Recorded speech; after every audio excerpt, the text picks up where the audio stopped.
Salve, salve, ouvintes e ouvintes do podcast do lado esquerdo do muro, Conexão Israel. Estamos de volta mais uma semana. Eu, Marcos Gorenstein e João Miragaia. Fala aí, João, tudo na boa? Fala, Marquinhos. Fala, pessoal. Tudo bem? Tudo indo, né? Caminhando. Voltamos a gravar naquela quinta-feira, dia 12 de outubro de 2023, 9h23 da noite, todos em casa e tentando estar o máximo protegido. E é isso, vamos passar para o nosso primeiro bloco para tratarmos de questões do conflito, da guerra, né, entre Israel e o Hamas na faixa de Gaza. Bom, gente, a gente vai dividir esse podcast em blocos para a gente tratar de diferentes temas, obviamente, todos relacionados à guerra. Nesse primeiro bloco, a gente vai tentar fazer um resumão aí dos últimos 3 dias, né? A gente gravou na última segunda-feira, que foi o terceiro dia de guerra. A gente, então, vai falar da terça, quarta e quinta, né? Que a gente está gravando hoje. E, enfim, nesses 3 últimos dias, muita coisa aconteceu aqui em Israel, principalmente no que diz respeito à guerra. O exército conseguiu ter controle de toda a região ali do envelope de Gaza, né, que fica ali fechando, cercando a região de Gaza, que foi onde tem o ataque, foi onde teve, né, o ataque do Hamas. Todas as pessoas que quiseram ser evacuadas foram evacuadas. O número de mortos hoje já chega em 1.300 pessoas só do lado israelense, contando aí civis e militares. Mais de 100 pessoas foram sequestradas, né? Tem fontes dizendo o Hamas e a Jihad Islâmica disseram juntos 130, mas tem fontes que chegam até cerca de 200, enfim, os números não são muito acurados nesse momento. E apesar, como eu estava falando, né, que o exército conseguiu retomar o controle da região ali da faixa de Gaza, que faz a fronteira com Israel, ainda há terroristas do Hamas dentro dos vilarejos judaicos, né, ali da fronteira, onde eles cometeram os massacres. Enfim, hoje mesmo, agora, tem poucas horas, o exército bateu de frente com 4 em localidades diferentes, 2 em cada localidade, 2 foram presos e 2 foram mortos.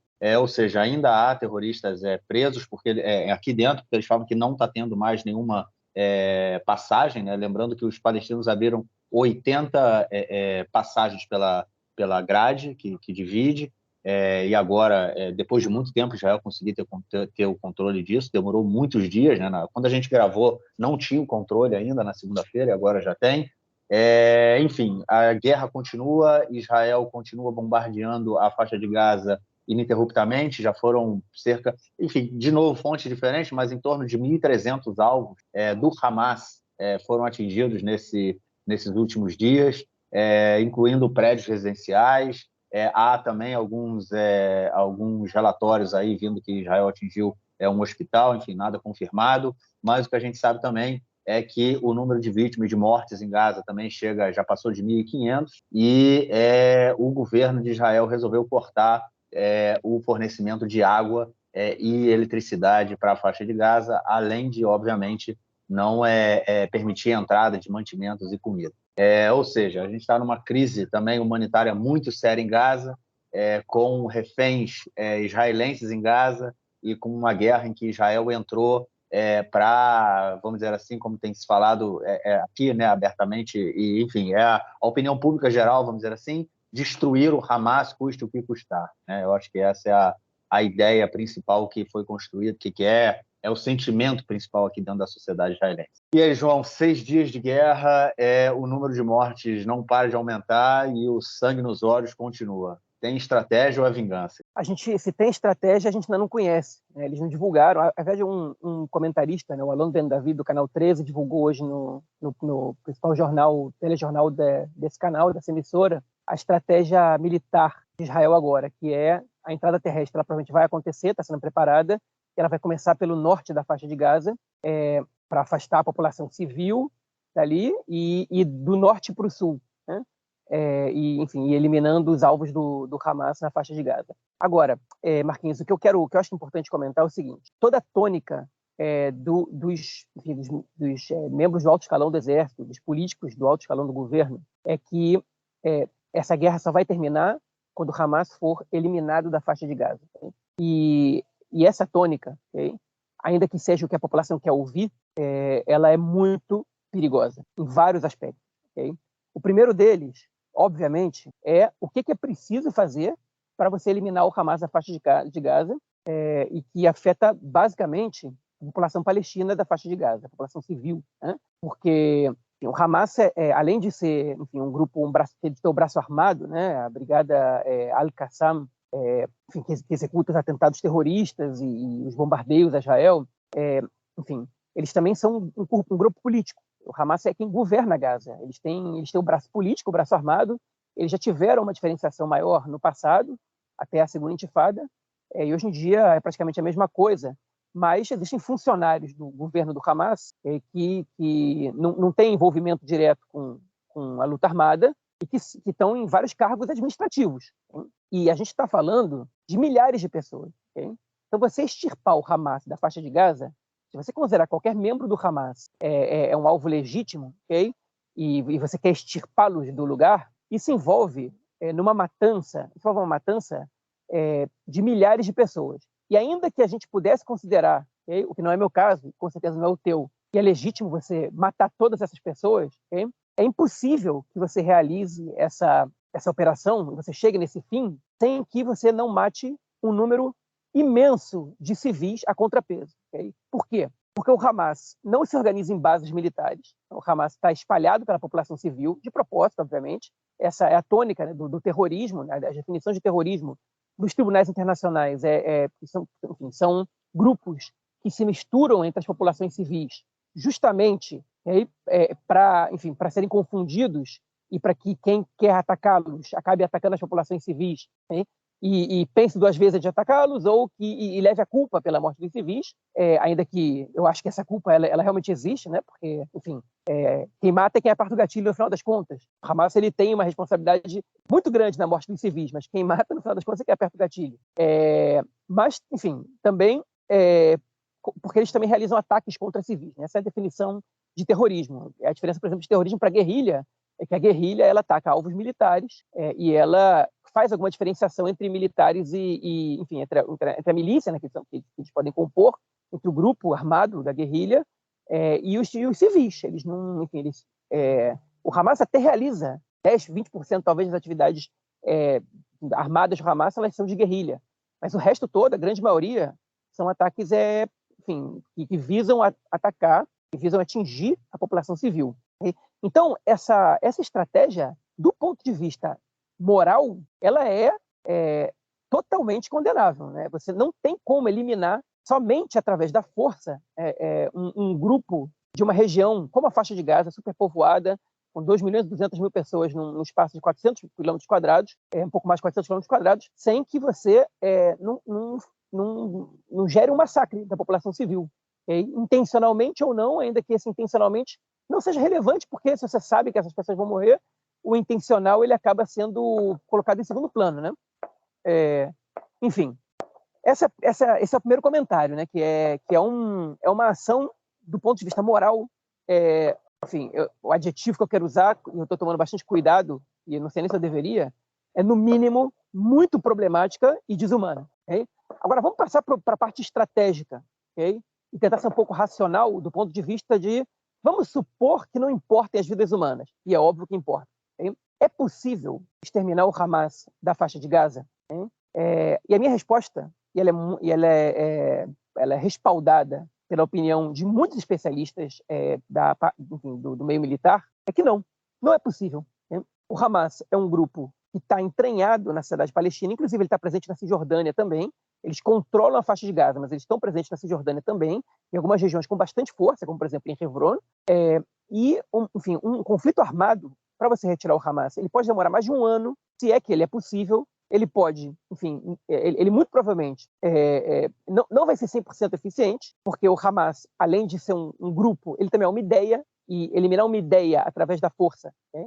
Talvez só seja possível através do genocídio completo da população ali, porque, enfim, militantes do Hamas, isso não é uma justificativa, mas é uma explicação, eles são consequência da opressão do povo palestino, misturada a outras várias questões, como, por exemplo, enfim, interpretações sectárias e fanáticas dos dogmas do Islã. Né? O Hamas é um grupo fundamentalista islâmico, diferente de outros grupos, por exemplo, a FPLP, a Frente pela Libertação da Palestina, é um grupo que também, já há muitos anos, não realiza atentados terroristas, mas eles jamais renunciaram à luta armada, e é um grupo laico, que não é islâmico, inclusive de orientação, pelo menos historicamente, hoje em dia, eu acho que eles já estão bem afastados dessa mentalidade, mas de orientação historicamente marxista-leninista, né? Então, é um grupo secular. Então, enfim, para você explicar a existência do Hamas, você tem que levar em conta a questão islâmica. Não necessariamente o Islã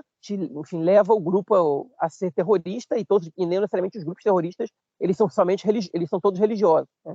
A gente tem grupos terroristas que são laicos também, e a gente tem grupos islâmicos, a grande maioria deles que não tem ligação nenhuma com o terrorismo. Mas no caso do Hamas, a gente tem algumas explicações. Uma delas é a interpretação fanática e violenta, né, dos dogmas do Islã, como tem do judaísmo também, como tem do cristianismo também, de várias outras religiões espalhadas pelo mundo, mas que é o resultado da opressão. Você vê que, por exemplo, onde a Jordânia não tem território ocupado, e esses grupos fundamentalistas não florescem na Jordânia, né? Ainda que seja uma ditadura, né, porque é um reino, não é democrático, você não encontra esses grupos lá, um país muçulmano. Então, existem várias causas para a existência do Hamas. E Israel, sem eliminar a ocupação, por exemplo, não consegue evitar que essa ideia morra. E ainda que você elimine o Hamas, né, quem garante que outro grupo semelhante ao Hamas, ou até pior que o Hamas, do ponto de vista, enfim, dos meios usados por eles, ou, enfim, não sei se dá para ser pior que o Hamas, na verdade, do ponto de vista moral, dos meios usados por eles para atingir seus objetivos, mas pode ser, talvez o Estado Islâmico seja pior, né? Ainda que a gente viu no sábado em Israel seja muito semelhante ao que o Estado Islâmico fazia na Síria, no Iraque, quando eles estavam em situação de força há pouco tempo atrás. Mas, enfim, eu vejo como uma missão impossível você eliminar o Hamas somente através da força, né? Para você evitar que mais palestinos se somem a essa ideia, você precisa cortar as condições de que eles somem a essa ideia, né? Que eles sejam adeptos dessa ideia, e que eles entrem, que eles se alistem nesse tipo de movimento. E a violência, ela mostra para a gente, já há 70 anos, que ela gera justamente o contrário, que ela fortalece esses grupos. Por exemplo, quando Israel negocia com a autoridade palestina, dá autonomia para a autoridade palestina sobre territórios na Cisjordânia, e permite que os palestinos vivam um pouquinho melhor na Cisjordânia do que na faixa de Gaza, na verdade é bem melhor, mas ainda vivendo num regime cruel de ocupação na Cisjordânia, eles vivem, enfim, a situação deles é melhor, eles podem tem muito mais gente na Cisjordânia que tem permissão para trabalhar em Israel e que tem condição de sustentar suas famílias, etc. Você vê que o terror e a luta armada perdem muita força, né? Então, a violência, ela mostra para a gente os resultados inversos ao que Israel deseja conseguir, né? E parece, a meu ver, enfim, a população ela pode estar com sangue nos olhos e querendo vingança, ou que seja, outra vez. Obviamente que isso não é justificável, e também é uma explicação, okay?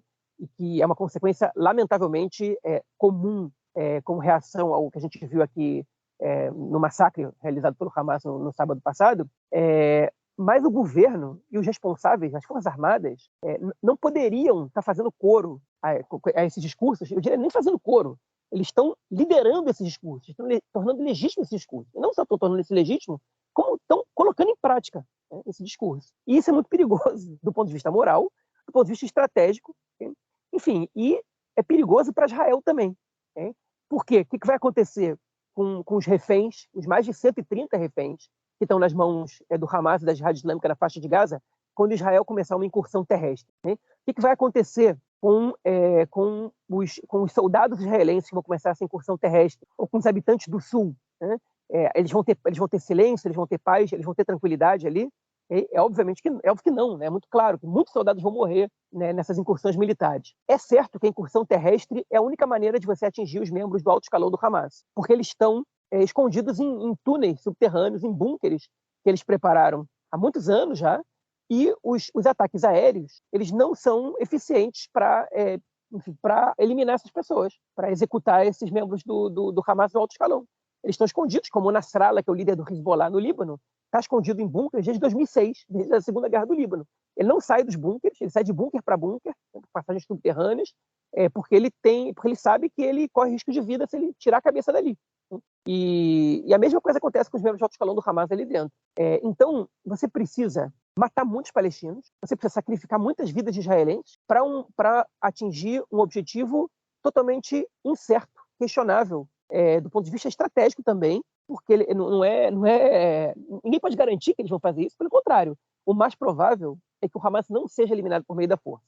Então, como o Hamas pode ser eliminado? O Hamas só pode ser eliminado num acordo geral no qual, a meu ver, né, membros, países estrangeiros estejam incluídos, se comprometam a desarmar o Hamas na faixa de Gaza, e substituir o Hamas pela autoridade palestina ali.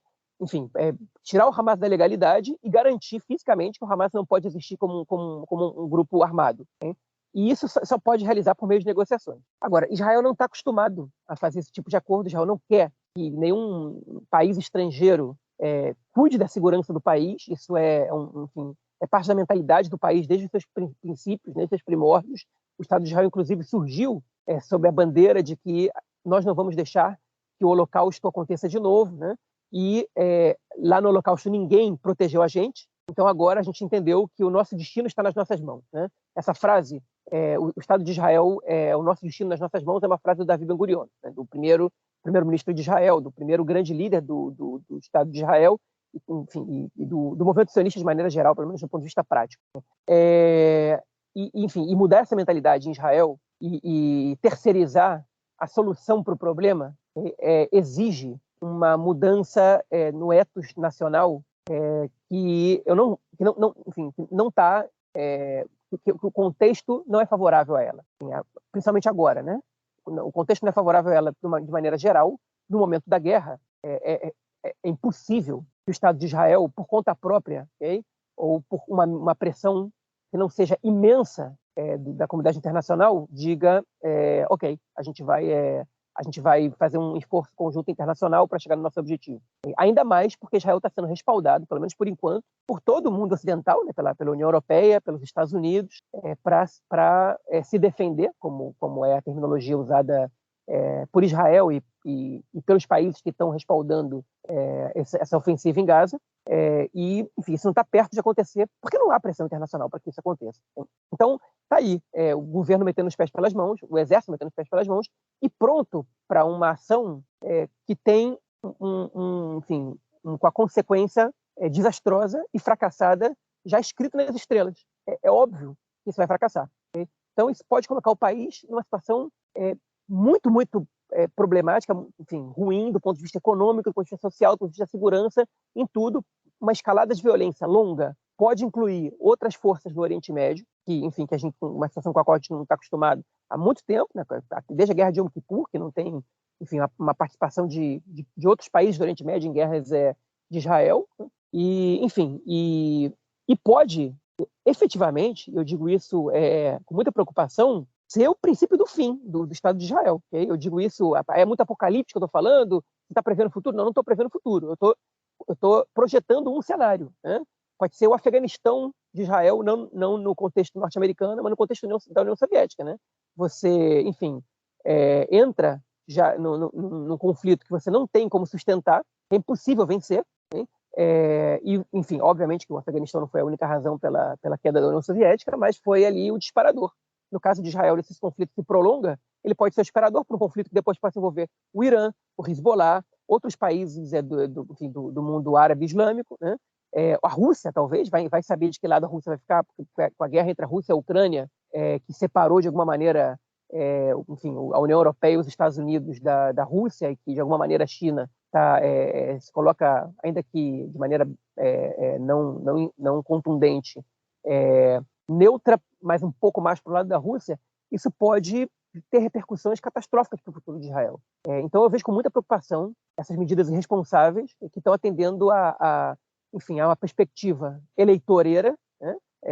A gente tem um governo que só pensa nele mesmo, a gente tem as Forças Armadas que estão com a moral muito baixa, e quando está com a moral muito baixa, enfim, numa guerra que atinge níveis subhumanos, isso pode acontecer, você acaba entrando em guerras que não fazem sentido do ponto de vista estratégico, mas que que você acha que de alguma maneira vão fazer você recuperar a tua moral abalada, e você acaba perdendo essas guerras, né?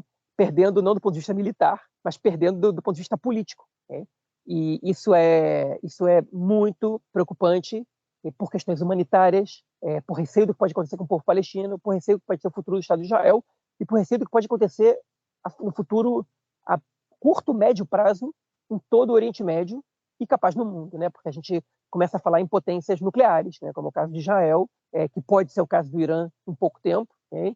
Que é o caso da Rússia, que é o caso de outros países, dos Estados Unidos, que podem acabar se envolvendo nesse confronto. Israel não está isolado das questões da conjuntura mundial, muito pelo contrário, a gente está vendo aqui como o resto do mundo está se posicionando, né? E, enfim, é muito importante que a gente siga muito de perto as medidas a serem adotadas pelo exército de Israel e pelo governo israelense, principalmente, porque são eles que tomam as decisões a partir de agora. Pois é, eu só queria fazer alguns acréscimos aí ao que você contou, ao que você falou de toda essa história, né, dessa relação e como se construiu essa relação entre Israel e o Hamas e tudo mais.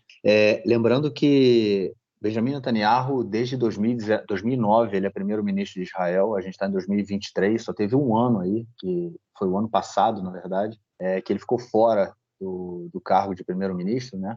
Quando ele não conseguiu montar a coalizão, depois de 3 rodadas de eleição, 4 rodadas de eleição, enfim. Ele ficou fora durante um ano, virou líder da oposição, e depois voltou agora, ele está nos últimos 10 meses, né? Assumiu da última vez, nesse governo, dia 29 de dezembro do ano passado, e desde então é primeiro-ministro. Ou seja, ele está há praticamente 13 anos, né? Dos últimos 14 anos da história do Estado de Israel, 13 anos a gente teve Benjamin Netanyahu como primeiro-ministro. Desde que ele chegou ao poder, a política dele foi de gerenciar o conflito, né? A forma como ele tratou o Hamas foi justamente você gerencia, você não acaba com o conflito, você não busca resolver o conflito, você gerencia. Você vai ter crise em alguns momentos, essas crises vão gerar mortes, mas nada que ultrapasse o limite da opinião pública, vamos dizer assim. É óbvio que vai ter aquela tempestade, obviamente, são mortes, né? Ninguém gosta quando isso acontece, mas ele sempre tratou isso como uma forma de, enfim, ele sempre soube tratar isso e levar isso para frente. Obviamente, ele sempre foi um cara chamado o Mr. Bitachon, o Mar Bitachon, né? É o senhor segurança. Se ele fosse um cara que, enfim, tivesse conseguido trazer, enfim, a segurança para o Estado de Israel com essa política de gerenciar o conflito. O governo passado ele também adotou essa mesma política. Esse governo passado, não, esse governo que teve por um ano, né? Que teve o primeiro, como chama ele? Fugiu agora, o Bennett, né? Naftali Bennett como primeiro-ministro, ficou durante um período, depois ele falou que ele não conseguiu mais, porque a coalizão caiu, e aí o Yair Lapid ficou como primeiro-ministro temporário até que as eleições fossem convocadas. Durante todo esse período, quem foi o primeiro, o ministro da Segurança foi o Benny Gantz, né? Que a gente vai falar dele mais para frente no episódio, e eles mantiveram essa mesma política de gerenciamento do conflito. Toda vez que teve crise com Gaza, desde que o Netanyahu assumiu, e foram... eu estou fazendo enfim, estou preparando um material sobre isso, vai sair em breve. Todas as vezes que teve conflito com Gaza, durante o período do Netanyahu, qual foi a solução final? O que aconteceu no final do conflito? O Hamas conseguiu, de alguma forma, dinheiro. Conseguiu, de alguma forma, aliviar um pouco a questão na faixa de Gaza, né? Desde 2005, a faixa de Gaza, Israel sai da faixa de Gaza, em 2006 tem eleições na Palestina, enfim, eles quebram o pau, Fatah e o Hamas acaba controlando a faixa de Gaza, e desde então começam aí as crises com Israel. O Netanyahu passa a ser primeiro-ministro em 2009, como eu falei. Mas, enfim, ele assume essa política e desde de gerenciar o conflito, sempre que houve, quando o Hamas sentia que o cerco estava apertando, ou eles não tinham comida o suficiente, enfim, a situação na faixa de Gaza estava se deteriorando muito. Qual era a solução? Foguete.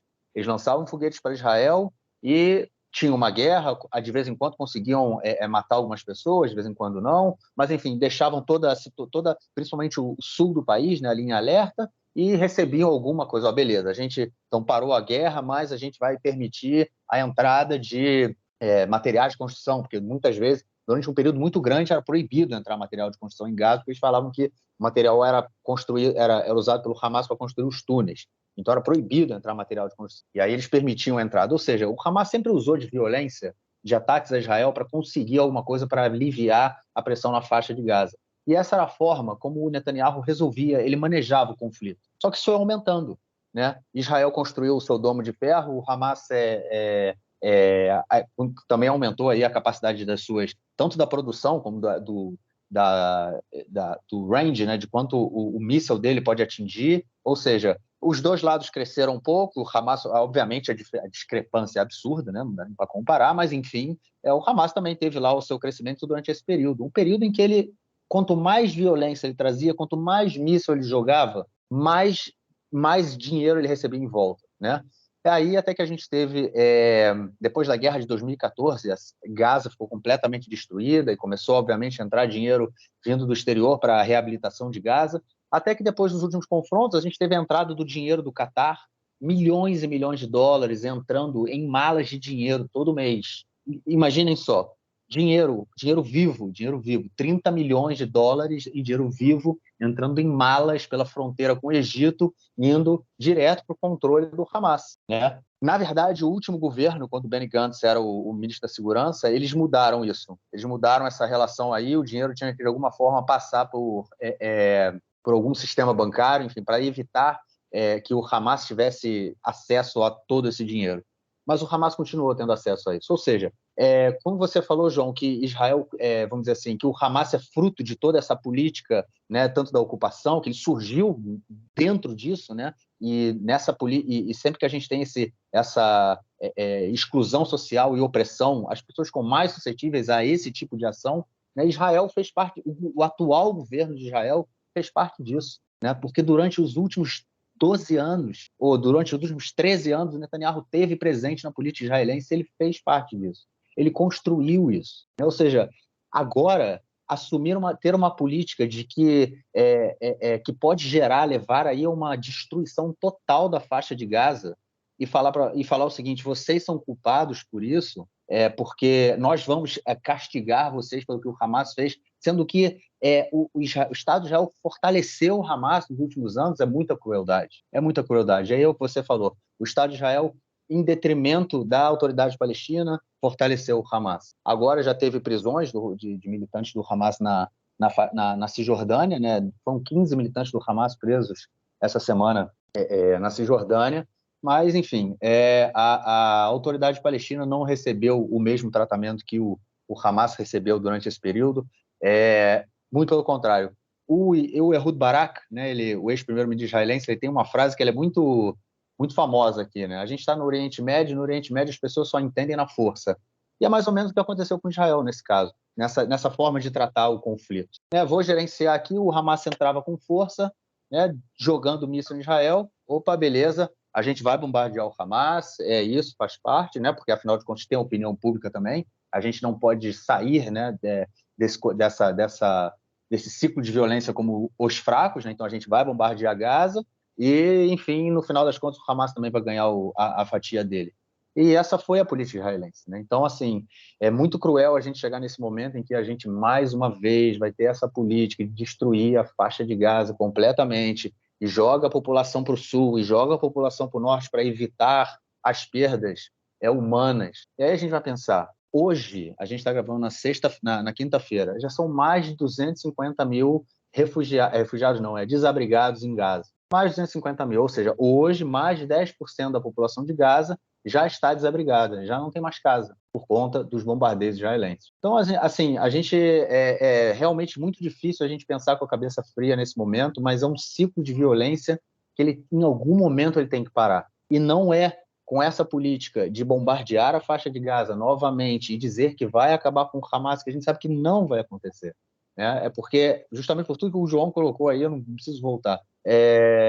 Não tem aonde, é o mais do mesmo, mais uma vez, né? Só que hoje é o mais do mesmo com mais força, com mais violência. E aparentemente o que a gente vê, né, que foi a pergunta que eu fiz para você lá, quando eu passei a bola para você no início, realmente a gente não tem uma estratégia, né? Eu não consigo entender qual é o objetivo dessa guerra. A criação a ocupação de Gaza, né? O governo israelense quer ocupar a faixa de Gaza. O governo israelense, depois que ele destruir o Hamas, né, que é o objetivo que ele está cantando aí, Ele vai deixar de novo a faixa de Gaza num vazio? Vai ter uma força da ONU que vai fazer alguma coisa? Vai chamar a autoridade palestina? Enfim, são tantas questões que não estão claras porque nunca teve uma estratégia, nunca teve um objetivo, porque não teve um objetivo para o futuro, né? Foi sempre o dia a dia, vamos gerenciar o dia a dia. Né? Isso é uma coisa que a gente sempre falou do Netanyahu, né, João? Que ele sempre vai empurrando com a barriga, ele nunca toma a decisão. E é isso, esse gerenciamento dele foi nunca tomar a decisão. Até que a gente chegou nessa tragédia que aconteceu aí há 6 dias atrás, e a tragédia continua, né? Porque, afinal de contas, a gente tem aí já passou de 1.700 mortos na faixa de Gaza também, muitas crianças, muitas mulheres, que obviamente não tem absolutamente nada a ver com isso, e a tendência é piorar, porque, enfim, quando começar a invasão por terra, né, isso muda completamente o andamento do conflito e como o conflito vai ser. A guerra vai ser, né? Enfim, muda a direção. Bom, é isso, cara. Eu acho que eu parei por aqui. Algo mais a acrescentar nesse tema ou vamos passar um pouco mais para frente? Sim, Marquinhos, eu tenho sim uma coisa mais para acrescentar, que eu quero, enfim, essa semana o podcast do Haaretz publicou 3 episódios, né? Enfim, eles estão, que nem a gente, estão publicando, a guerra acaba fazendo com que as pessoas tenham sede de informação. Mundo, né? Pois é. E, enfim, o podcast que é semanal, né? O nome dele, inclusive, é A Shavua, que é a semana, acabou tendo 3 episódios essa semana. O segundo episódio dessa semana teve a participação de um general da reserva que virou colunista do jornal, chamado Yitzhak Brick, hein? Que ultimamente ele tem escrito muitas colunas, ultimamente eu digo há mais de um ano, com muitas críticas à organização das Forças Armadas em Israel, apontando falhas em todos os aspectos, na disciplina do exército, no armamento, na preparação, na ordem de prioridades. Ele está, tornando pública essas críticas para que alguém faça alguma coisa, né? Esse é o argumento dele, né? Que o exército de Israel ele está caindo em qualidade nos últimos anos e, enfim, que isso deve ser levado em consideração e vai desde como o armamento é organizado, a logística é organizada, até o nível dos soldados. Ele critica o fato de, por exemplo, que os jovens do centro do país, hoje em dia, eles não querem mais ser combatentes. Né? E são, enfim, jovens de famílias melhor estruturadas, né? Que têm uma visão humanista, por exemplo, e que se eles são combatentes, eles tendem a levar consigo uma visão de respeito, aos civis do outro lado, a ser responsáveis com a ética do exército, né? Não agir por vingança, e que esse espaço está sendo ocupado por jovens das periferias, de famílias menos estruturadas, com problemas sociais bastante graves e que acaba afetando também no nível dos soldados no campo, porque, enfim, além de tudo, eles vêm de famílias mais ligadas à direita e que têm, enfim, nesses últimos anos de polarização em Israel, se voltado bastante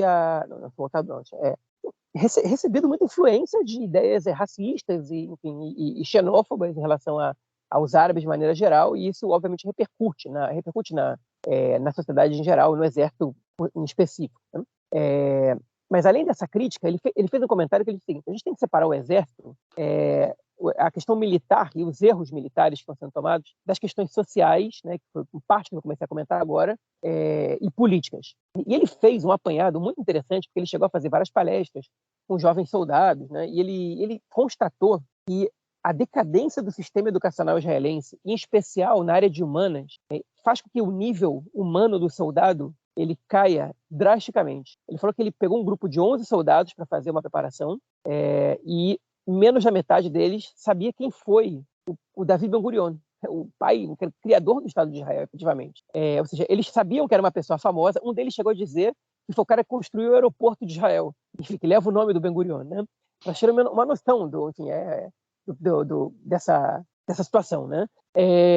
Enfim, o cara ficou no poder em Israel por mais de 15 anos, né? Fora os 12 anos que ele ficou, os 15 anos que ele ficou antes do Estado ser declarado, né? De 33 a 48, ele era o chefe, enfim, o líder do poder executivo da agência judaica, que era quem controlava a Palestina judaica naquele momento, né? A parte judaica da Palestina. Enfim, sujeito que liderou o país na guerra de independência, a ficar mais importante do país, na guerra do Sinai, que tocou adiante o projeto de país que foi vigente em Israel nas primeiras décadas, E os jovens não sabem quem são. E isso é parte da decadência do sistema educacional israelense. Ele falou, que tipo de soldado a gente vai ter se ele não conhece a história do país, se ele não sabe o que foram as guerras de Israel, se ele não sabe pelo que ele está lutando, se ele não sabe, enfim, onde que ele mora, qual é o conceito dele de cidadania, qual é o conceito dele, o próprio conceito de sionismo, porque o conceito de sionismo ele pode ser também, enfim, ele tem várias correntes, mas ele também pode ser deturpado, né?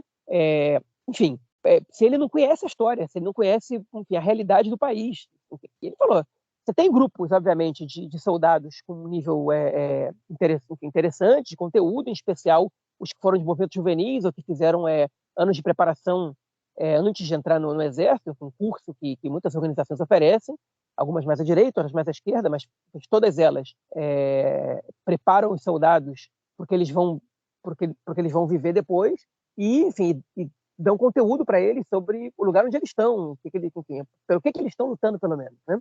E ele fez questão de apontar isso. Ele disse, olha, os soldados mais instruídos do país, eles estão todos indo para a inteligência e para tarefas que a gente chama aqui de jobnicking, que são trabalhos burocráticos, e os combatentes eles estão sendo substituídos por essas pessoas e também, obviamente, pelo público sionista religioso, que é composto, em sua maioria, por pessoas ligadas à direita e cada vez mais à direita. Né?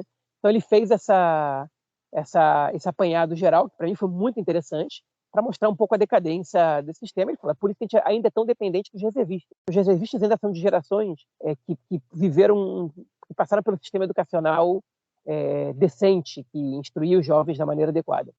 E depois ele falou da parte política, que ele disse, apesar de todas as críticas que a gente possa fazer ao exército, todas as consequências que caem sobre o exército, elas são fruto de ações dos governos, né, do poder executivo especialmente, em Israel, do governo, da coalizão governista também, que faz com que isso aconteça, com que no meio da guerra agora, e essa notícia que a gente nem colocou na pauta, eles aproveitaram para passar a boiada, né, e repassar um orçamento gigantesco para a comunidade ultra-ortodoxa, para as academias rabínicas, para as yeshivot, okay?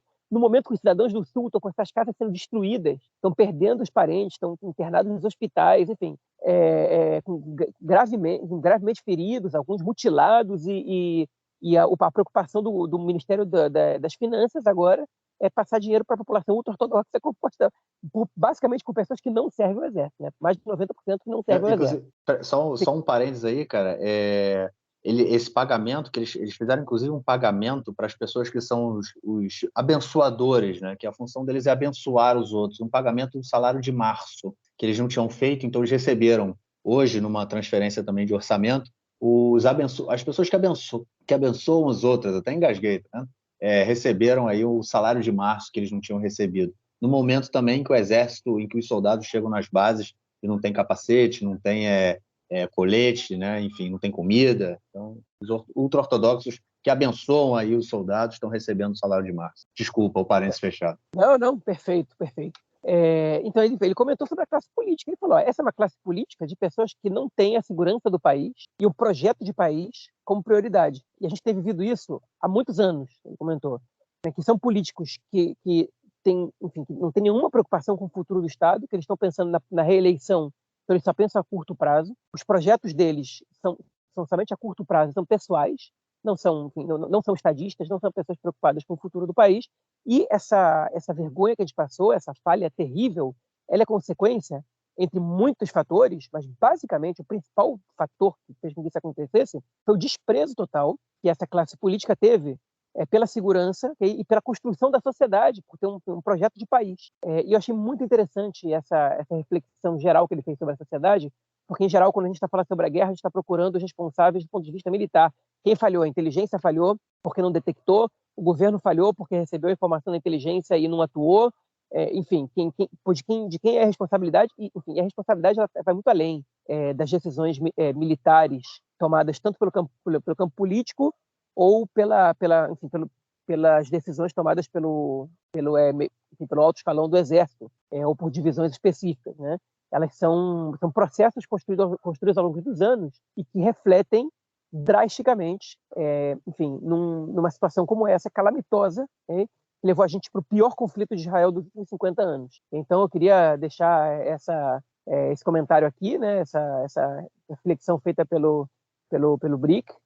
E quem entende hebraico, vale a pena procurar o podcast do Ares essa semana e escutar. A entrevista é longa, a edição do podcast tem acho que 80 minutos, enfim, comparado do lado esquerdo do muro, não é tão longo assim, mas é uma entrevista com uma pessoa que é metade do episódio. São 40 minutos de entrevista e a entrevista inteira é espetacular. Ele não fala só isso, ele faz muitos outros comentários e a verdade é que me deixou pensando em muitos temas e esse foi o que mais me provocou reflexões sobre o que está acontecendo. Não que a gente não soubesse disso, mas eu, particularmente, nunca tinha interpretado essa crise enfim, da defesa dessa maneira, né? Que é uma crise social, muito mais do que uma crise militar. E é interessante a gente ver esses comentários, né, sobre toda essa questão envolvendo o Exército e tendo também à luz algumas ideias. Primeiro, todo esse racha, né, que a sociedade vem tendo aí no último ano, né, dos últimos anos, mas enfim, que se acentuou no último ano desde que esse último governo Netanyahu entrou, mas também uma questão interessante que aconteceu nesse conflito, né, cara,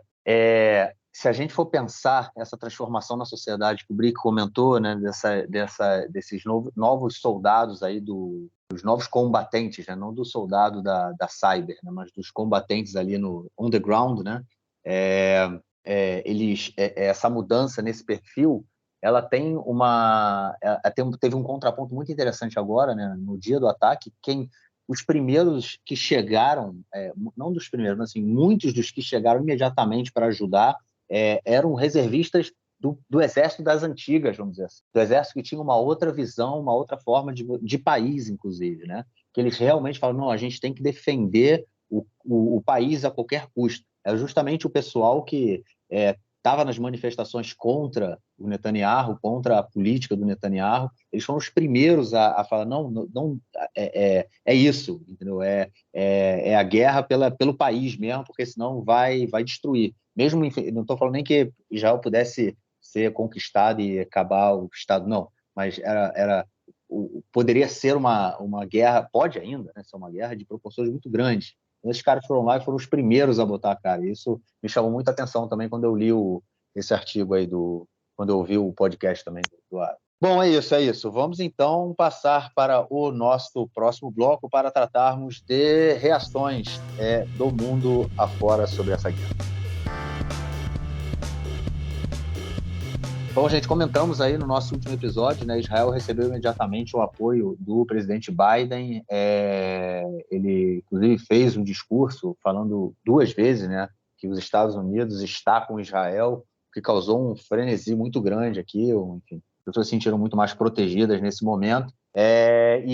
Enfim, desde que começou, né, Biden e Netanyahu já conversaram 4 vezes, se não me engano, não sei se foram 3 ou 4 vezes, agora me fugiu o número, pelo telefone, o que tem deixado aí o Netanyahu muito, muito satisfeito, né? Sempre quis muito isso, mas enfim, 4 vezes aí conversando com Biden sobre a sua política de guerra para a guerra. Mas além do Biden,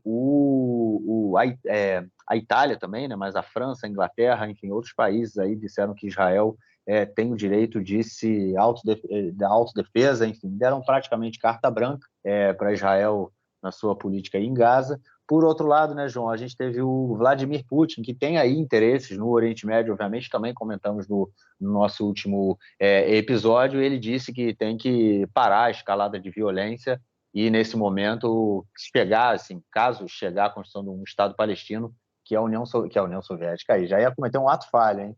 Que a Rússia ficaria muito satisfeita caso pudesse participar aí da construção do novo Estado palestino. E também, João, como a gente viu com aquela dor no estômago, né, cara, entrevista dada por uma liderança do Hamas sobre a crise humanitária em Gaza. E aí, cara, como é que o mundo está vendo essa guerra entre Israel e o Hamas? O mundo se divide, né? E o mundo se divide entre também líderes e populações. E isso eu acho que é fundamental que a gente diga. Mas eu acho que a gente tem uma diferença grande entre esse conflito e outros conflitos, pelo menos na sua origem, né? Dessa vez, Israel, os atentados foram tão impactantes e tão desumanos, tão grandiosos, e, enfim, que sensibilizou a opinião pública mundial de uma maneira que vários líderes mundiais se solidarizaram com o terrorismo antes de qualquer crítica a Israel, antes de responsabilizar os dois lados, antes de qualquer coisa, até com que Israel começasse a conter os ataques do Hamas, né? demorando várias horas, e Israel não chegou enfim, um dia inteiro Israel não fez nenhum ataque à faixa de Gaza, né? Por exemplo, líderes como o Gabriel Boric, né, que é o presidente do Chile, que, enfim, o Chile, para quem não sabe, tem uma comunidade de 500 mil palestinos, com uma população de mais ou menos de 16 milhões de pessoas, né? Um percentual bem grande, e parte deles são apoiadores do Boric, entre eles o Hudue, que é um político de grande expressão no Chile, né? O Boric tem fortes ligações com a comunidade palestina, especialmente a parte ligada à esquerda, que obviamente é opositora de Israel, né? E até o Boric se solidarizou com a população israelense e condenou o terrorismo, né? A gente viu isso por parte de vários líderes do mundo inteiro. Enfim, no Brasil a gente viu também uma declaração do Itamaraty, ou até do próprio Lula, não sei se foi o Itamaraty ou o Lula quem publicou, condenando o ataque terrorista, chamando pela questão de 2 estados para resolver o problema, mas, enfim, e os países, como a gente comentou no bloco passado, da Europa Ocidental e dos Estados Unidos, né, e os Estados Unidos se colocando do lado de Israel e, inclusive, respaldando o contra-ataque, a defesa israelense, ou como vocês queiram chamar, enfim, na faixa de Gaza, contra o Hamas na faixa de Gaza. Então, isso gerou uma sensibilidade muito grande. A gente viu isso refletido também na mídia, os grandes órgãos de imprensa mundiais, eles se colocaram de maneira muito favorável a Israel, em sua grande maioria, enfim, de vários países do mundo, os mais importantes do mundo, de solidariedade, né? Muitos identificaram os atentados do Hamas como semelhantes aos que o Estado Islâmico fazia, e isso mobilizou a opinião pública, primeiro de tudo, para se solidarizar com o povo israelense, e, em segundo lugar, para condenar o Hamas e classificar o Hamas como um grupo terrorista, né? É óbvio que existem grupos que não fizeram isso, que não consideram o Hamas terrorista, que acham que é natural, que é um tipo de resistência natural à ocupação e à opressão do povo palestino, né? Lamentavelmente, em geral, esses são os mesmos grupos que enfim, não dão aos judeus, não acreditam que que o povo judeu tem o direito de autodeterminação nacional, enfim, então isso está ligado a um antissionismo essencial, no caso, né? E, enfim, essa parcela da população, de fato, eu não acho que, depois do que eu vi agora, não mudaria de opinião em relação a isso de forma alguma, né? Não teria caso que essas pessoas mudarem de opinião. Mas a opinião pública começou do lado de Israel. Isso não vai continuar assim.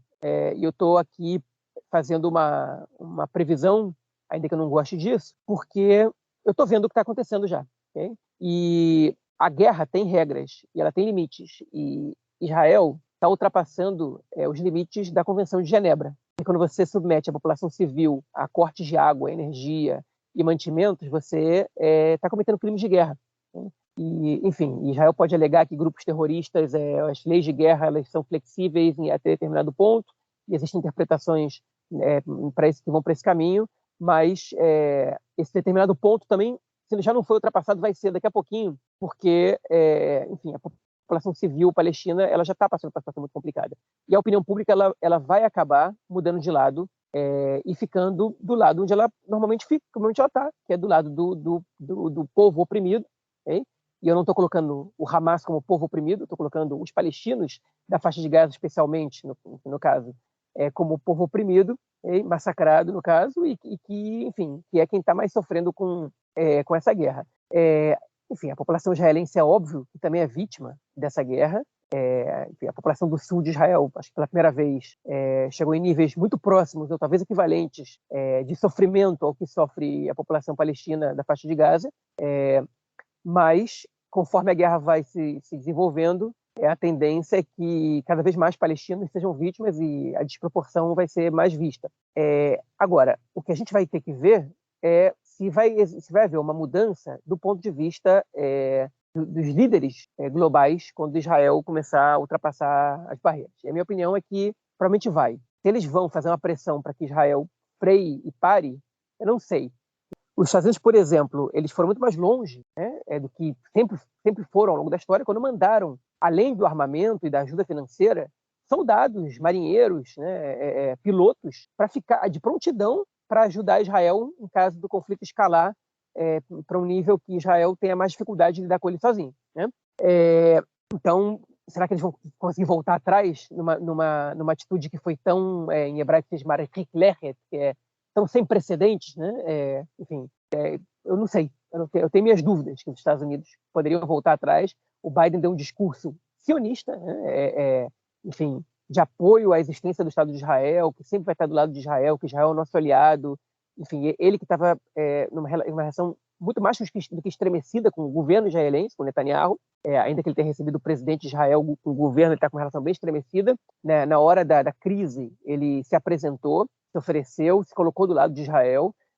A Ucrânia também, apesar de que Israel adotou uma postura de neutralidade na guerra entre a Rússia e a Ucrânia, o Zelensky se colocou do lado de Israel imediatamente. Isso não é porque o Zelensky é judeu. Isso, enfim, o ouvinte tem que entender, você não deduziu sozinho.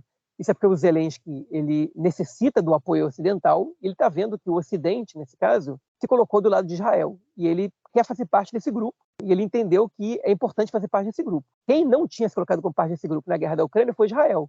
E tem que agradecer, porque foi sorte, né, que o mundo ocidental se colocou de maneira tão incisiva do seu lado, mesmo Israel não tendo sido solidário à causa do mundo ocidental, né? Eu não estou defendendo isso do ponto de vista moral, quem está certo, quem está errado na guerra da Rússia e da Ucrânia. Não entrei nesse ponto, nem quero entrar, porque não é o objetivo desse podcast, mas sim do ponto de vista estratégico, né? Israel não escolheu um lado ali, mas o lado escolheu Israel nessa guerra. Então, é sorte. É sorte do país, e nem é isso, a gente nem pode culpar somente o Netanyahu, culpar ou responsabilizar, no caso, porque o governo Bennett-Lapid também, principalmente durante o período do Bennett, o Lapid mostrou uma inclinação pró-Ucrânia muito mais do que o Bennett, mas o governo Bennett também se colocou numa posição de neutralidade ali, principalmente porque Israel tem interesses enfim, em que armamentos iranianos não passem por Hezbollah, e sabem que a influência da Rússia na Síria ela é muito grande, e a Rússia permite com que Israel realize ações militares contra bases iranianas na Síria, enfim, mesmo sendo essa região uma zona de influência russa, pelo menos em várias regiões da Síria, né? Enfim,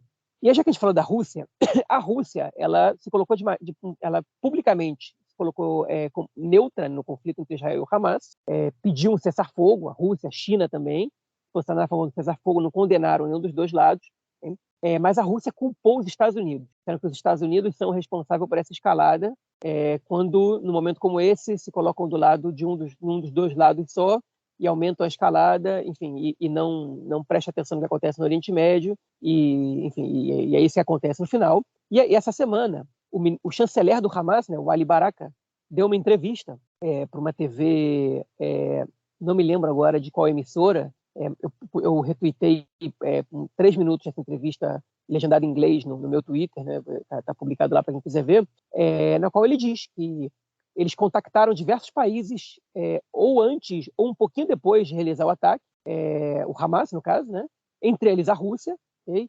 E eles atualizam a Rússia o tempo inteiro, e o governo russo, se isso é verdade ou não, a gente não sabe, o governo russo teria, enfim, essa ação teria agradado o governo russo, eles teriam ficado satisfeitos com a ação do Hamas, e segundo o chanceler do Hamas, porque isso ele direciona o mundo inteiro para o conflito aqui, no Oriente Médio, e tira os olhos do mundo da guerra da Ucrânia, enfim, e dá para a Rússia mais liberdade para atuar sem interferência do mundo ocidental, né? Enfim, então tudo isso é relevante, né, para essa questão. A China, ela, além de pedir um cessar-fogo, ela publicamente não tem se manifestado. Como a influência da China no Oriente Médio tem sido cada vez maior, é possível que a China esteja atuando nos bastidores, né? E o Irã, muita gente pergunta, a Síria vai entrar na guerra, porque eu vi que Israel bombardeou pontos na Síria, e aí atacaram Israel da Síria, alguns dizem a Síria atacou Israel, não, a Síria não atacou Israel. Israel foi atacado por foguetes vindos da Síria, mas não foi o exército sírio que atacou Israel. A Síria não tem o menor interesse em entrar nessa guerra, okay? E o Irã, obviamente a Síria é um país que está muito enfraquecido com essa guerra civil, e a Síria só tem a perder entrando numa guerra agora com Israel, e o Irã tampouco tem o interesse em entrar nessa guerra diretamente com Israel. O Irã tem uma grande vantagem, que é o Hezbollah. O Irã pode fazer uma guerra com Israel, causar um grande transtorno no país, uma grande destruição, enfim, levar Israel para uma outra frente de batalha, sem ter o seu território e essa população ameaçados. Então, o Irã arma o Hezbollah, o Irã tem muita influência nas decisões do Hezbollah, Alguns dizem que o Irã determina as ações do Hezbollah, inclusive, e o Hezbollah são os mísseis do Irã apontados para Israel. Hein? Então, a entrada do Irã na guerra é a entrada do Hezbollah na guerra. E a pergunta é, o Irã tem interesse em que o Hezbollah entre na guerra? Hoje, eu diria que não. Por que não? Por que o Irã vai usar essa arma que eles têm em mãos agora contra Israel? O timing é bom, porque Israel está muito desconcertado. O timing é bom, realmente, porque se abrir duas frentes agora e depois os palestinos da Cisjordânia também se revoltam e os árabes cidadãos de Israel também se revoltam, pode ser um colapso geral em Israel. Realmente, o timing é bom. Mas os Estados Unidos posicionaram, está chegando, ainda não chegaram, navios da Marinha na costa do Líbano, botaram aviões em bases americanas próximas aqui ao Oriente Médio, próximas aqui a Israel, no Oriente Médio, inclusive, e mandando um recado para o Hezbollah e para o Irã. O Irã vai querer uma escalada a grande alcance nisso? Vai querer se meter com os Estados Unidos, nesse caso? E a segunda pergunta, o Líbano vive uma crise financeira, enfim, econômica muito grande. O Hezbollah é um grupo que tem perdido popularidade, cada vez mais impopular. Eles usam muita força para poder manter algumas regiões sob seu controle. E uma guerra com Israel pode significar a derrocada do Hezbollah ou, na melhor das hipóteses para o Hezbollah, uma perda de controle de determinadas regiões do Líbano. Vai causar grandes danos a Israel? Certamente. Mas os danos que podem ser causados ao Hezbollah são maiores, né? O potencial de danos ao Hezbollah é maior. Então, por que o Irã usaria essa arma agora? Uma vez que o Hamas já conseguiu alcançar objetivos bastante além do que eles esperavam, né? Mais de 130 reféns, com uma desestabilização de Israel, com a entrada de Israel numa guerra sem fim, praticamente, né? Que é o que tudo indica que está por começar agora, uma guerra que já não tem como efetivamente vencer do ponto de vista político. É necessária a entrada do Hezbollah? Eu acho pouco provável que eles queiram essa guerra agora. Hein? Mas escalada é uma coisa que a gente não sabe o que vai acontecer. E a gente está gravando na quinta. Na quarta, o Hezbollah soltou um míssil antitanques contra Israel. O míssil antitanque não é um foguete, não é permitir a entrada de membros da Jihad Islâmica do sul do Líbano para Israel, porque nada acontece no sul do Líbano sem autorização do Hezbollah. E o míssil antitanque enfim, um ataque feroz. Se esse míssil atinge um tanque, as fotos desse tanque pegando fogo vão correr o mundo, o Hezbollah mostrando que humilhou o exército israelense, né? Enfim, e é perigoso para a população civil também, porque até os quartos fortificados correm risco com míssil antitanque. É óbvio que o Hezbollah não tem um arsenal de mísseis antitanque o suficiente para bombardear a população civil incessantemente com mísseis antitanque. Mas, enfim, é subir um degrau na escalada. Né? E quando a escalada começa, ela pode parar em algum momento, ou esse jogo de retaliações pode aumentar e virar uma guerra. Okay? Então, existe o risco da escalada virar uma guerra com o Hezbollah? Existe. Okay? Existe o risco do Hezbollah e do Irã quererem que haja um ataque entre o Hezbollah e Israel, caso, por exemplo, Israel ataque Gaza por terra? Existe. Okay? Mas, a princípio, a minha opinião é que esse não é o desejo desses personagens. Okay? Enfim, pode acontecer. Okay? Pode vir a acontecer e seria, enfim, uma mudança na conjuntura da guerra totalmente. Okay? Que já é uma guerra que está envolvendo muitos participantes, pelo menos do ponto de vista político, que a gente não está acostumado a ver de maneira tão participativa, né, nesse confronto, e ele pode trazer esses personagens para participarem, inclusive, como atores efetivos na guerra, né? Com soldados, com mísseis, com tanques, com aviões, com navios, etc.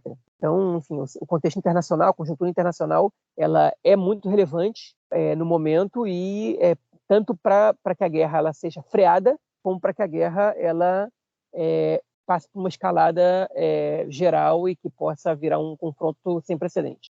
É isso. Peraí, acabou de sair uma atualização no Haaretz, que o exército enfim, anunciou agora que um soldado da reserva israelense morreu nesse ataque, né, foi morto nesse ataque do míssil antitanque disparado pelo Hezbollah. Então, ele causou uma morte, né, de um soldado reservista. Inclusive, eu estava vendo o Hezbollah, ele mostrou o lançamento desse míssil.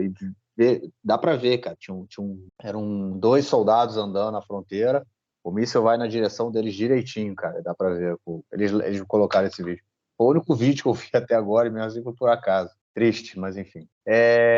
Queria fazer um comentário bom, que foi muito bem-vinda aí chegada, né, do apoio americano, né, quando o avião pousou aqui, enfim, todo mundo comentou. Eu acho que isso mostra tanto quanto também da tensão, né, que a população está em relação a como a gente vê que o exército está completamente desbaratinado, né? O chefe do Estado-Maior, o Herzi Halevi, ele falou que demora tempo até se organizar, mas enfim, está tudo sendo colocado nos trilhos, mas mostra aí o que, mais uma vez, já realmente foi pego completamente de surpresa, né? O exército foi completamente pego de surpresa. Enfim, e a chegada, e esse alvoroço causado aí pela chegada do avião, eu acho que mostra um pouco disso também, e esperar os próximos dias, né? Como você falou, o navio, o maior porta-aviões, né, americano, está chegando aí, vai dar aquela acalmada na situação, enfim, quer dizer, tende, né, a dar uma acalmada na situação, mas a gente nunca sabe. E além de tudo, Marquinhos, tem uma coisa que a gente não comentou,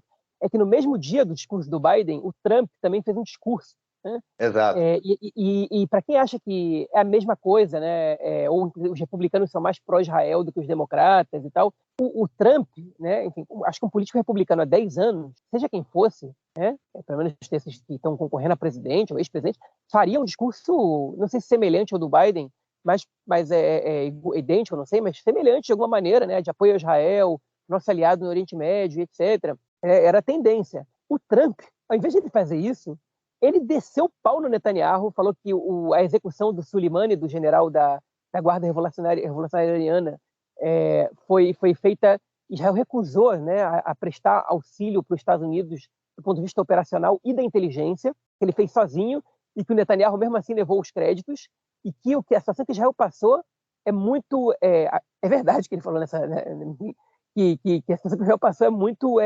preocupante, porque Israel vai enfrentar inimigos muito mais poderosos que o Hamas. E se esse é o estado da inteligência e operativo das Forças Armadas de Israel, é muito preocupante para o futuro do país. O que eles vão poder fazer com isso, né? Enfim, então, enquanto o Biden sobe a moral de Israel, diz que os Estados Unidos vai apoiar com os que custar, e que vai estar, e que vai mandar reforço, e que sobe a moral do país, o Trump vai lá e baixa, né?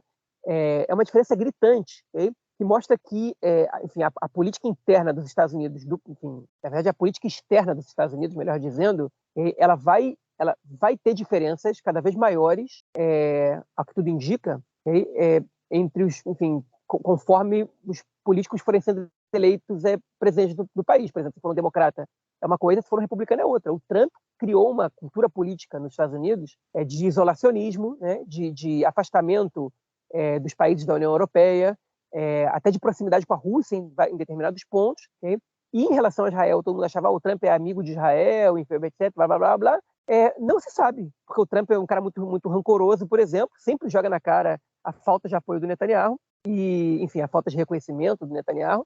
E a verdade é que, enfim, isso diz muito sobre o futuro da relação entre Israel e os Estados Unidos e mostra para o Estado de Israel que esse apoio do Ocidente ele não é garantido a médio e longo prazo, né? Israel precisa se situar melhor na geopolítica mundial enfim, é exatamente o contrário do que o país tem feito. É exatamente isso, né? Essa transformação total aí. A gente está tendo esse boom, né, de apoio a Israel nesse primeiro período e a gente tem que ver quanto tempo isso vai demorar, a opinião pública, quanto tempo ela vai continuar vamos dizer assim, eu odeio essa expressão, mas assim, estou fazendo aqui entre aspas, pró-Israel, né? Mas enfim, está dando esse apoio nesse momento logo após a barbárie e a gente tem que ver como isso vai realmente continuar, né? E enfim, a pressão do lado palestino também é muito grande, né? Porque há apoiadores em tudo que é canto, fazendo muito barulho, e obviamente tudo depende de como vai ser o andar da guerra. Bom, é isso. Vamos então para o nosso próximo bloco para tratarmos das questões relacionadas à política interna aqui em Israel.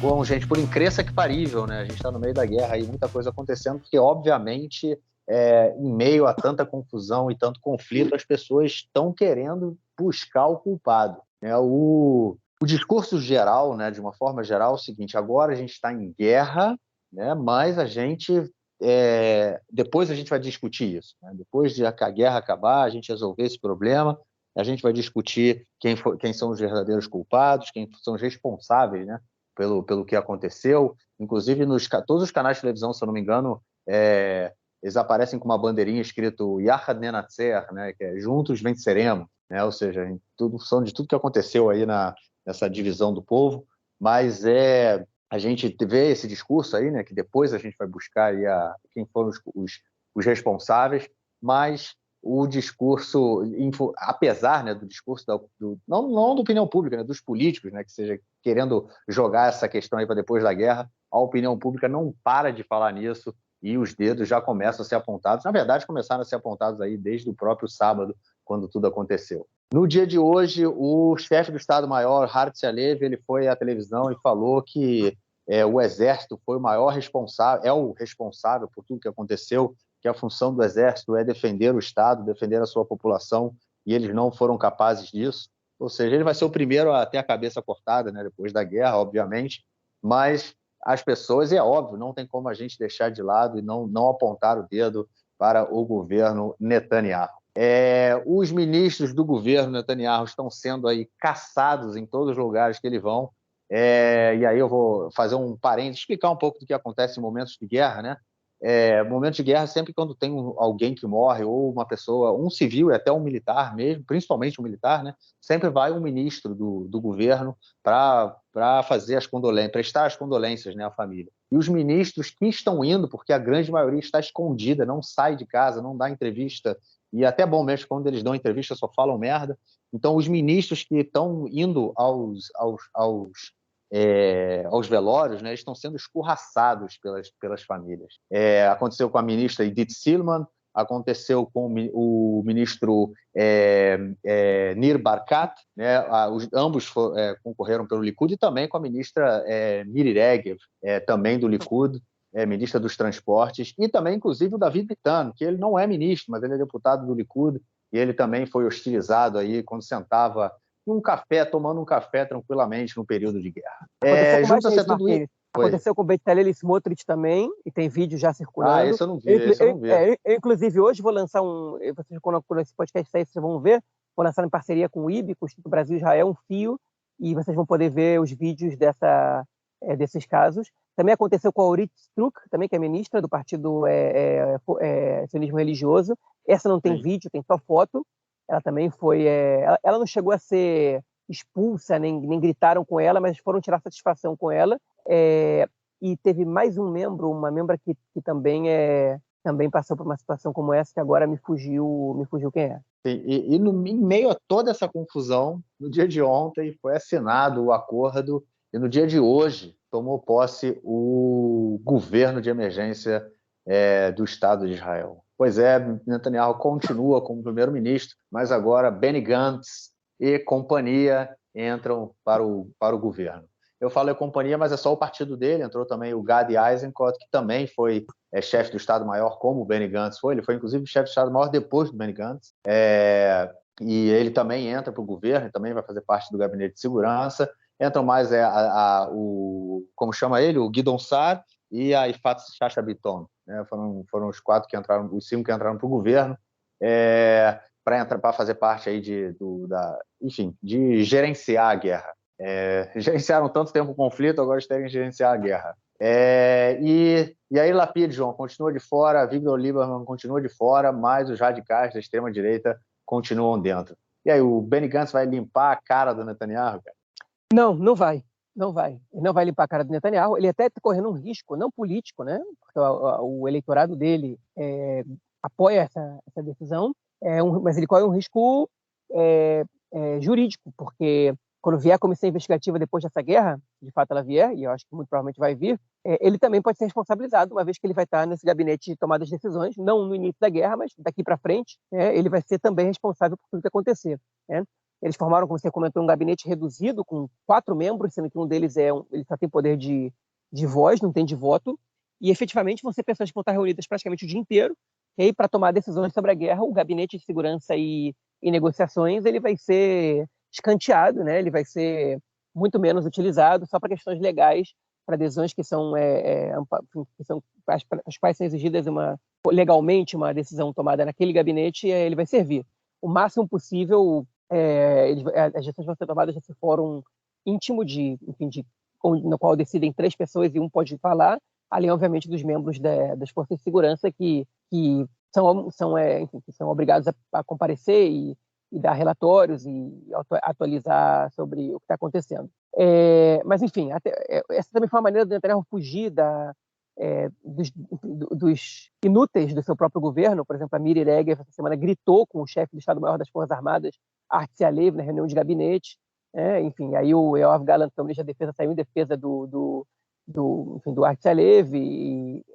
São insanos que praticamente não sabem, não têm nenhuma condição de tomar decisões do ponto de vista de segurança do país.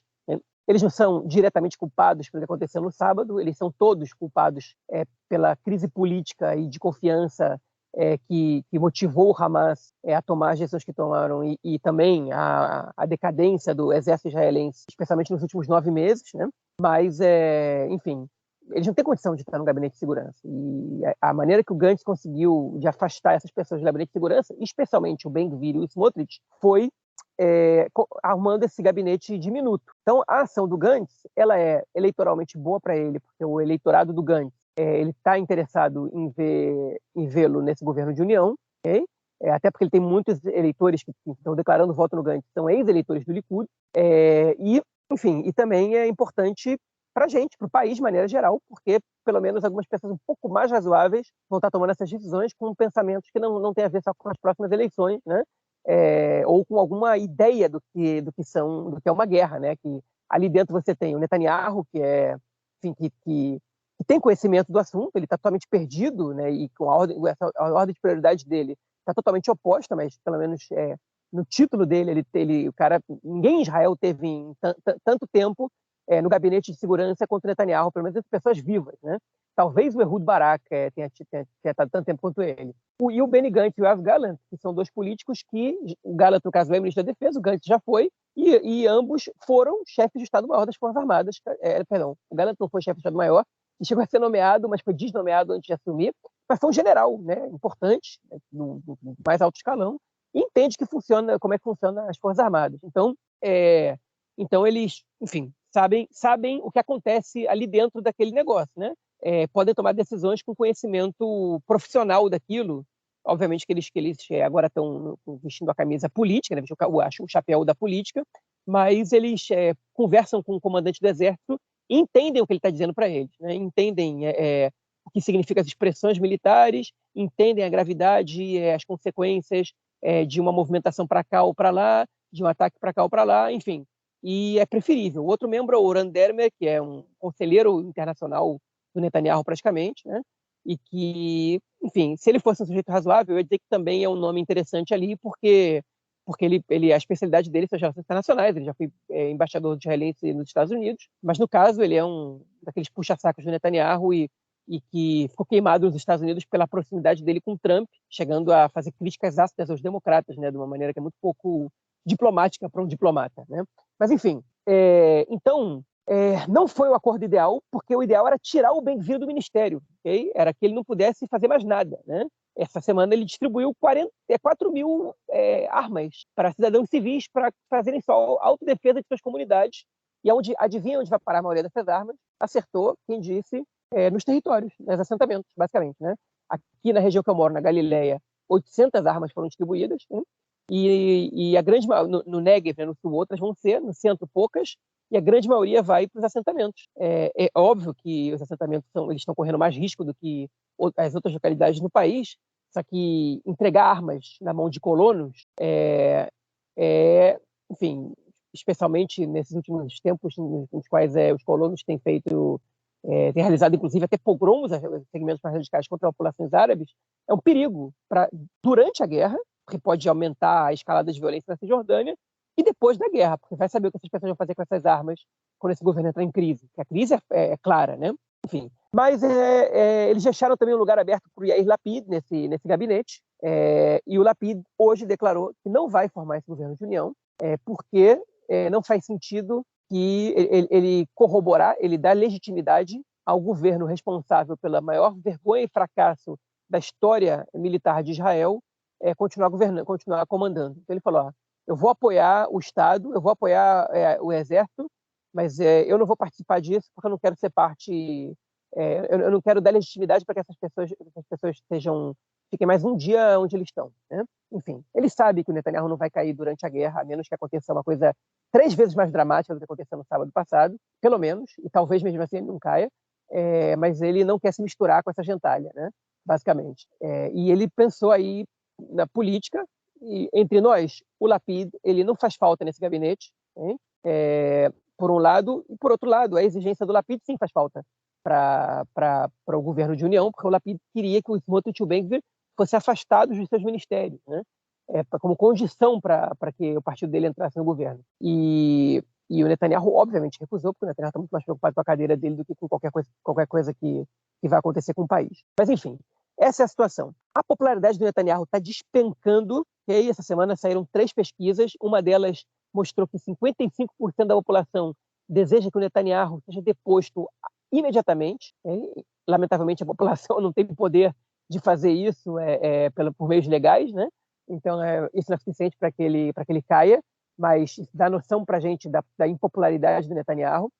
Vale lembrar que isso não quer dizer que 55% das pessoas querem que o Netanyahu caia. Quer dizer que 55% da população quer que ele caia imediatamente, ou seja, está disposta a uma crise política no meio de uma guerra praticamente sem precedentes com o Hamas certamente sem precedentes para a história de Israel.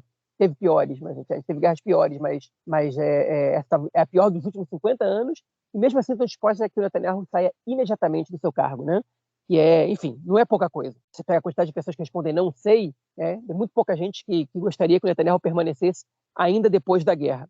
Outras pesquisas apontam para números ainda maiores de insatisfação. 94% da população, segundo uma outra pesquisa, disse que o governo é responsável pelo desmoronamento do sistema de defesa de Israel no sul do país. E 75% disseram que o governo tem responsabilidade muito grande em tudo que está acontecendo, em todo o conflito que está acontecendo. Nessa pesquisa, 56% da população acha que o Netanyahu tem que renunciar, enfim, em um curto espaço de tempo, enquanto 28% acham que o Netanyahu tem que renunciar no fim da guerra. Ou seja, são números altíssimos, né? Então, são pesquisas que são aterradoras para o governo Netanyahu. Vários comentaristas políticos já estão declarando o fim do Netanyahu, né? Até os mais cuidadosos, como o Chaim Levinson, que é um dos principais comentaristas políticos do país, que sempre foi muito cuidadoso ao declarar que o Netanyahu, quando alguns já declaravam que ele já foi derrotado, não conseguia vencer eleições, e levou o país para mais e mais eleições. O Levinson dizia que nada disso aconteceu, mas ele é um dos que alega que o governo está totalmente desconectado da realidade. Enfim, os ministros, o Marquinhos citou o caso dos ministros serem atacados. Quando eles vão para os meios de comunicação, eles fazem declarações inacreditáveis. Por exemplo, a Orit Struk disse no Canal 13 que a culpa desse conflito é da desconexão da faixa de Gaza, né? E tudo aconteceu porque em 2005 Israel retirou os colonos e o exército de dentro da faixa de Gaza. Enfim, ela não assume responsabilidade sobre a falha da segurança tremenda que eles tiveram agora, e culpa uma ação de 20 anos atrás, praticamente, de 18 anos atrás, né? A Galit Distal chegou a comentar numa entrevista de que a responsabilidade tem que ser dividida. Por exemplo, o jornalista Dani Kushmaro, quando disse em junho que a Força Aérea Israelense estava mais frágil do que nunca, ele também é culpado porque incitou os inimigos a atacar Israel. Um governo que não assume a responsabilidade, totalmente desconectado, não entende o ódio que as pessoas do próprio campo político deles estão dessas pessoas, hein? E eles não estão entendendo que a grande maioria deles terminou a sua carreira política com esse evento dramático que a gente teve agora, hein? A pergunta sobre quem vai substituir essas pessoas ainda está no ar, porque a guerra ainda está acontecendo e ela, lamentavelmente, está só no início, hein?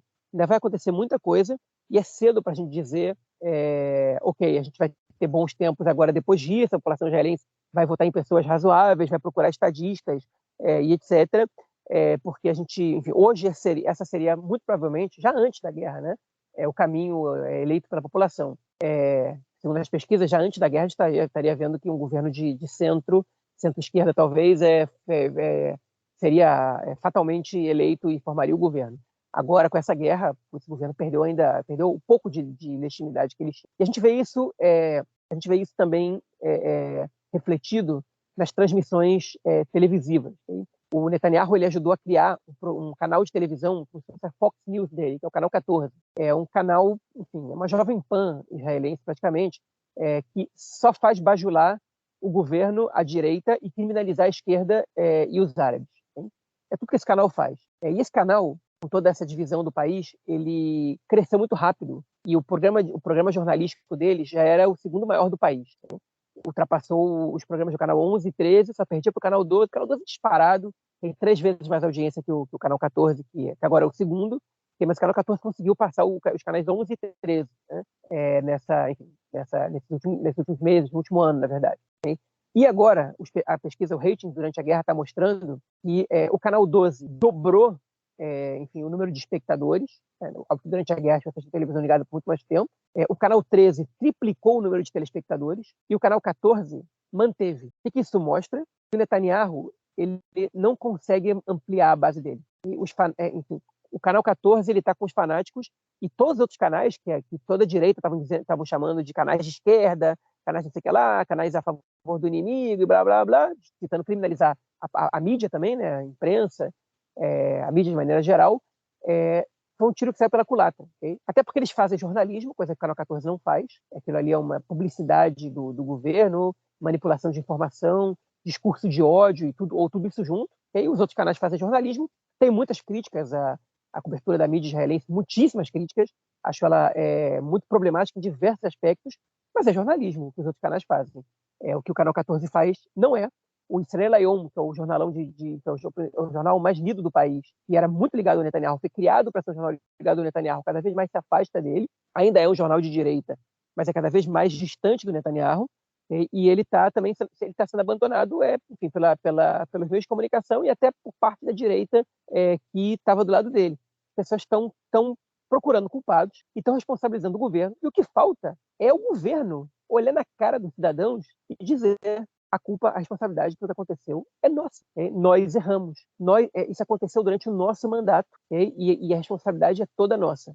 Eles não fazem isso. Quando abrem a boca, em geral, tentam culpar tudo que não são eles.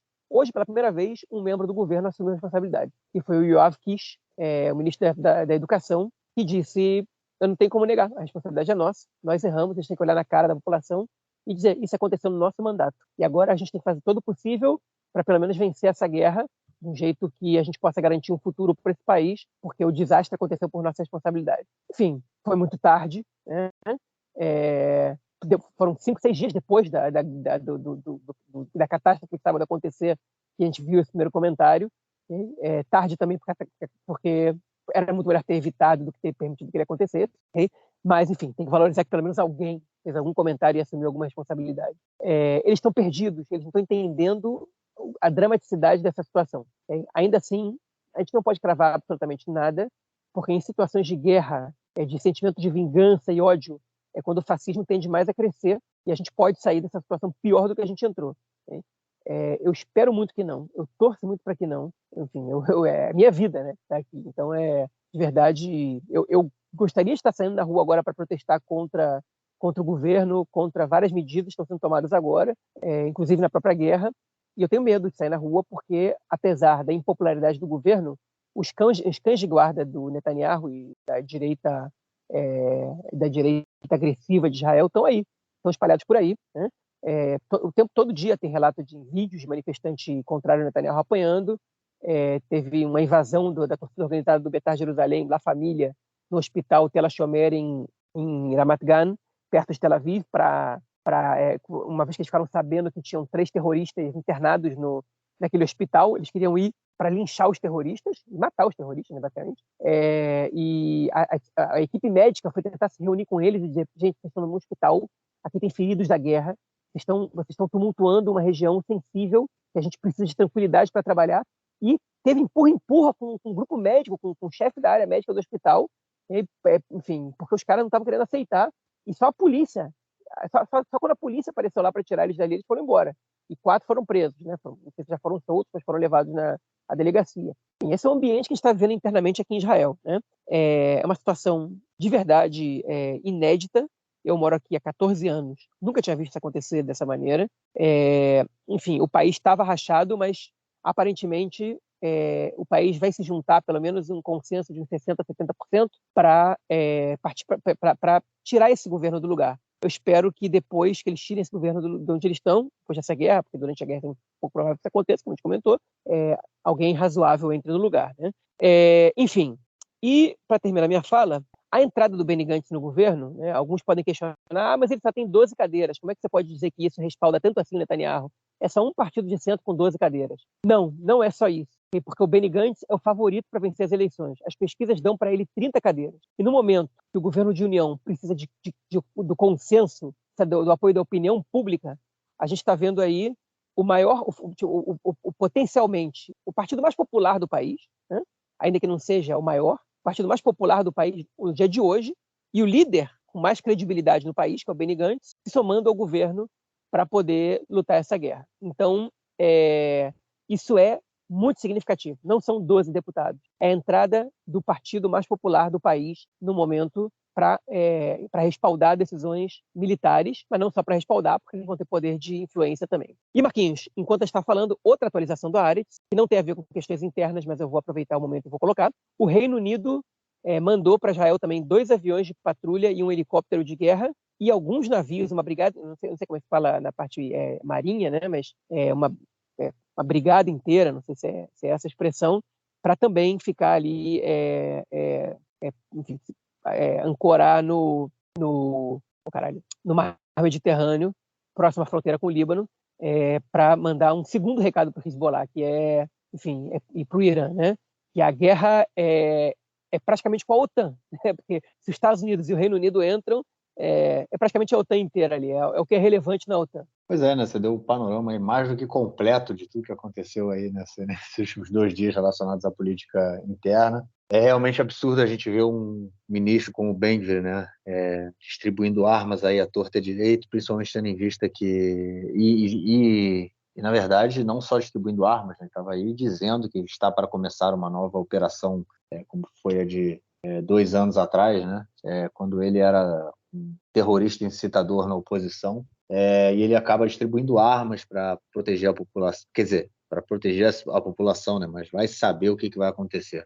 E o que me preocupa muito também é o pós-guerra, né? Imagina só, uma série de pessoas que receberam armas do Ben-Gvir, né, para se defender dos árabes, depois, num momento em que a gente tiver o acerto de contas que vai acontecer, né, que já está acontecendo com o governo, como é que essas novas pessoas aí armadas, que teoricamente tendem a apoiar o governo, já que, enfim, muitos deles receberam arma do Ben-Gvir, né, ele sabe para quem distribui arma, então como essas armas aí podem ficar pela sociedade israelense. Acho que a gente tem tempos aí muito interessantes que virão pela frente. Essa guerra, né, está sendo tratada como, a gente falou, né, o 11 de setembro, mas eu acho que passa disso porque ela transformou o país, né?